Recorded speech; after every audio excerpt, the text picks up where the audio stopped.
Kita juga membangun konektivitas digital yang menghubungkan seluruh pelosok Nusantara melalui tol langit.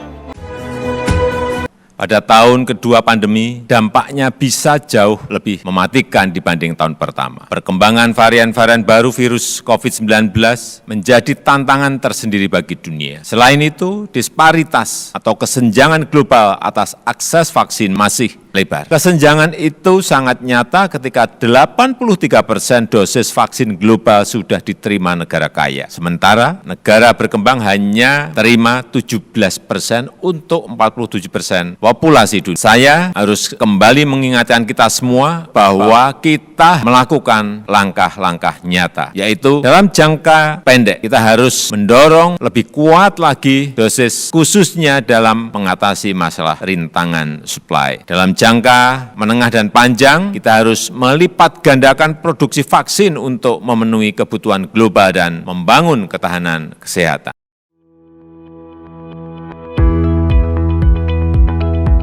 Presiden RI Joko Widodo mengungkapkan Indonesia akan mendorong penguatan arsitektur sistem ketahanan kesehatan dunia yang dijalankan oleh sebuah badan dunia seperti Dana Moneter Internasional atau IMF di sektor keuangan. Hal tersebut akan menjadi salah satu fokus Indonesia pada presidensi G20. Perlu solusi permanen agar dunia mampu menghadapi permasalahan kesehatan yang tak terduga, seperti krisis COVID-19 misalnya. Badan tersebut nantinya bertugas untuk menggalang sumber daya kesehatan dunia, antara lain untuk pembiayaan darurat kesehatan dunia, pembelian vaksin, pembelian obat-obatan, hingga pembelian alat kesehatan.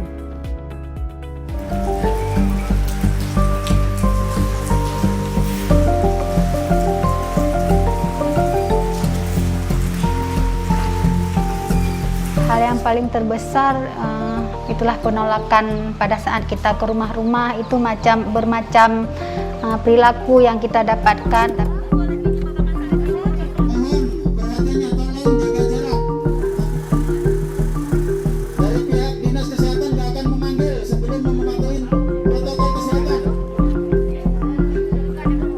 Saya sampaikan bahwa pada saat kita deliver 1,2 juta, ada 8 provinsi yang belum bisa langsung menerima semua.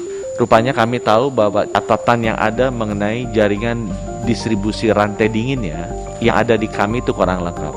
Ini merupakan hambatan karena baru 1,2 juta sudah tidak mampu. Apalagi nanti kalau kita kirim 17 juta dan 25 juta.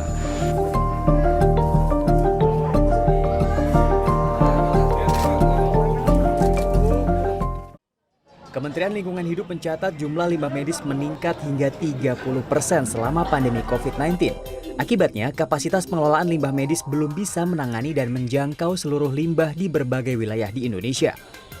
Dari 6 wilayah regional yang melapor kepada Kementerian Lingkungan Hidup dan Kehutanan, pada periode Maret hingga Juni 2020 tercatat ada lebih dari 1.100 ton limbah medis di tanah air. Perbandingan jumlah limbah medis dan fasilitas pengelolaannya yang belum seimbang memperbesar peluang limbah medis tidak tertangani dengan baik. Peluang limbah medis tercecer ke tempat sampah bahkan badan sungai dan muara pun juga tinggi. Tidak ada yang bisa menjamin puluhan truk sampah yang masuk setiap hari bebas dari sampah infeksius atau limbah medis. Kita bisa melihat bahwa limbah-limbah yang seharusnya dibuang berdasarkan pengolahan limbah B3 ini justru terdampar di lokasi pembuangan sampah akhir rumah tangga bercampur dengan sampah lainnya.